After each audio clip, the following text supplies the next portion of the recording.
came across him at a show at Pace Gallery. I think it was in 2009.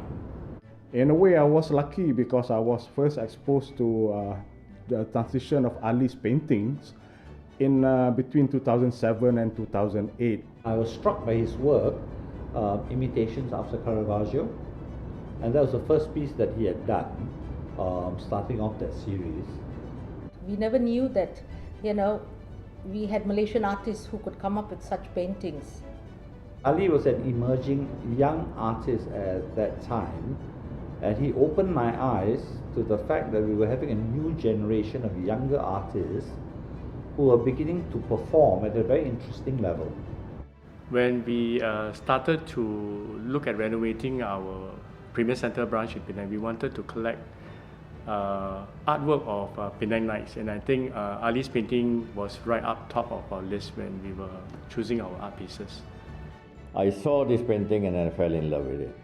I have always had a love for the Renaissance masters. His fluidity in genres and disciplines shows that he's very comfortable in different formalistic trainings, and he's not afraid to experiment at all. We went to the gallery for a private view, and the first thing that as we drove up, the portrait was in the window facing us, and I was just struck by the rawness and the power in that portrait, the gaze, the way he had worked the face, and it was a really powerful, strong portrait, and it actually reminded me a little bit of Lucian Freud. The way he does his portraits, they're quite strong and they're quite powerful. It was telling me a different story every day.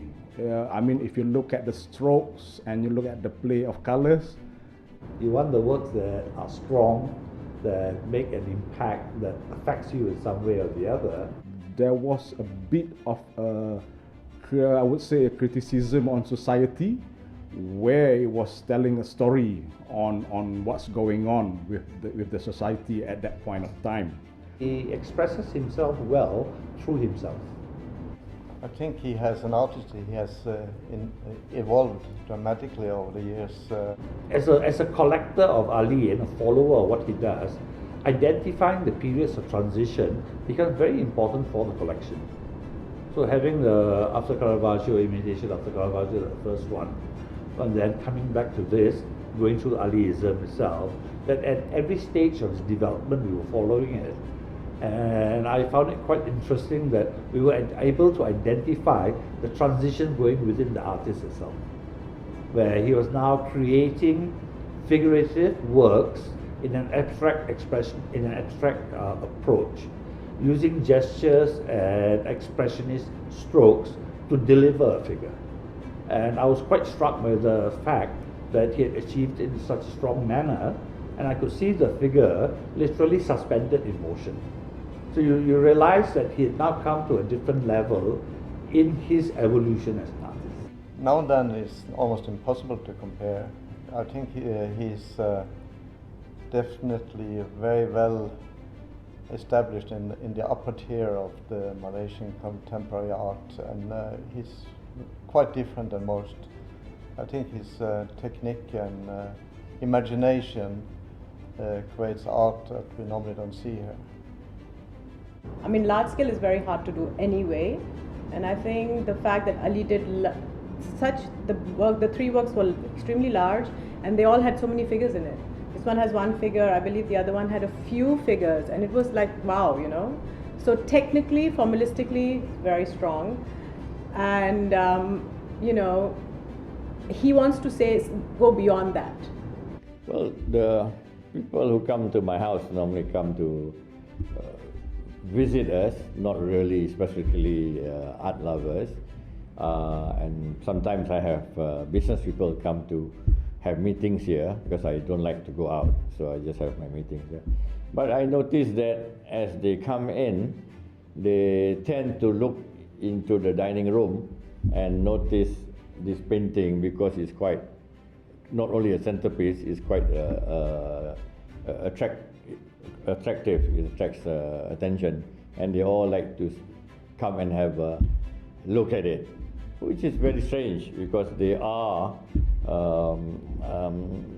real Renaissance masters here, like the Korodi and Moli and the Rembrandt engraving, for example, and of course even the thinker statue sitting out there. Doesn't seem to attract them as much. You know, they want to come in here and have a look and ask what's the painting about and who is the artist and so forth. Well, I think from the time where we put Ali's painting up, over the past 4 years, I think it was one of the best Instagrammable spot for us, because our clients keep taking photos with his painting behind. So I think it is displaying the fact that the painting actually resonates very well with our customers. From what I understand, his works are being actively sought out internationally, and whenever we have visitors from abroad, they are just flabbergasted when they see his works. Ali wants to express his artistic nature. He doesn't want to be boxed into anything. You know, to him, drawing the figure is not a big deal. To him, being expression is not a big deal. His color palette is beautiful. He's a complete artist, you know. So he uses everything to convey whatever he wants to convey. There's always a message in his works. It's not just beautiful paintings or a beautiful expressionist work. There's something behind it. He's technically strong, and you know, he's taken a break for a while. It's been a while. In between, he's gone to do his music, and you know, he's kind of discovering himself. And in between, he's been doing 1 or 2 works that are just fantastic. Ali is he's a complete artist. That's what I think.